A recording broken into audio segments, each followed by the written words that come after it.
5 የክላይንት ሬድ ፍላጎች። የመጀመሪያው አግሪመንት የማይፈርምላችሁ ክላይንት ከናንተ ጋር አብሮ ለመስራት ደግሞ አግሪመንት እንያዝ በምትሉበት ሰዓት ላይ ነገሮችን እያደባበሰ የሚያዘገይባችሁ አይነት ክላይንት ከሆነ ያ ለእናንተ ሬድ ፍላግ ነው። ስራውን ባትይዙት ይሻላል። ምክንያቱም መጨረሻ ላይ ስራውን ሰርታችሁ በምታስረክቡበት ሰዓት ላይ ፔመንት ሊያዘገይባችሁ ይችላል። እንዲሁም በተለያዩ ምክንያቶች ስራውን ሊያበላሽባችሁ ስለሚችል እንደነዚህ አይነት ክላይንቶችን ብትሸሹ ጥሩ ነው። ሁለተኛ በየጊዜው እየመጣ ይሄ ይፍረስልኝ፣ ይሄ ይገንባልኝ እያለ የሚቀያየርና በየጊዜው ሀሳቡን የሚቀያየር ክላይንት እናንተንም አንደኛ ከኮስት ከታይም ከኳሊቲም በጣም አንተን አፌክት ሊያደርጋችሁ ስለሚችል እንደነዚህ አይነት ክላይንቶችን በተቻላችሁ አቅም አስቀምጣችሁ መጀመሪያ ሀሳባቸውን ሰብስባችሁ መጠየቅ ይኖርባችኋል።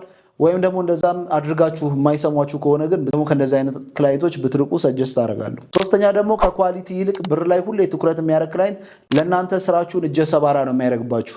ያ ማለት ኮንትራክተር ሆናችሁ በምትሰሩበት ሰዓት ላይ በተቻላችሁ አቅም ኳሊቲ ማቴሪያል ይዛችሁ መስራት ይኖርባችኋል። በተለይ ፊኒሺንግ ዓለም ላይ ያላችሁ ክላይንት በተቻለው አቅም በጣም ቺፕ የሆነና ዋጋው በጣም የወረደ ነገ እሱንም ዋጋ ሊያስከፍለው የሚችለው ማቴሪያል የሚጠቀም ከሆነ ነገ ተጠያቂ የምትሆኑት ይህንን ቤት ማን የገነባው ብትባሉ የእናንተ ተጠያቂነት እዛ ጋር ኢንቮልቭ ስለሚያደርግ በተቻላችሁ አቅም ክላይንት ከኳሊቲ ይልቅ ፕራይስ ላይ ፎከስ የሚያደርግ ከሆነ አስቀድማችሁ መናገር ይኖርባችኋል። ግን እንደዚህ አይነት ክላይንቶች የማይሰሟችሁ ከሆነ ልትሸሹ ግድ ይላል። አራተኛ ደግሞ በእናንተ ስር የሚሰሩትን ሙያተኞች በረባው ባረባው ከነሱ ጋር የሚጣላ እንዲሁም ደግሞ ቃላቶችን የሚጠቀም አይነት ክላይንት ለእናንተ በጣም መጥፎ ነው።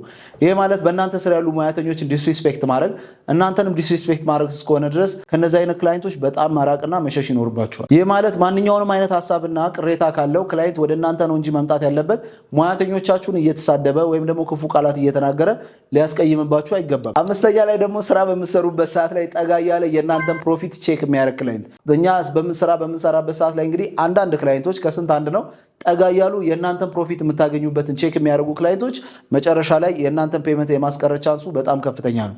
በተቻላችሁ አቅም እንደነዚህ አይነት ክላይንቶችን መሸሽ ይኖርባቸዋል።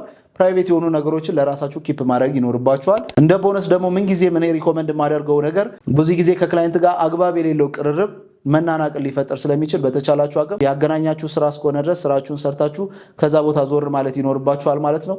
በእናንተ በኩል እንግዲህ የገጠማችሁን እንግዲህ የክላይንት ኤክስፒሪየንስ ሼር አድርጉኝ።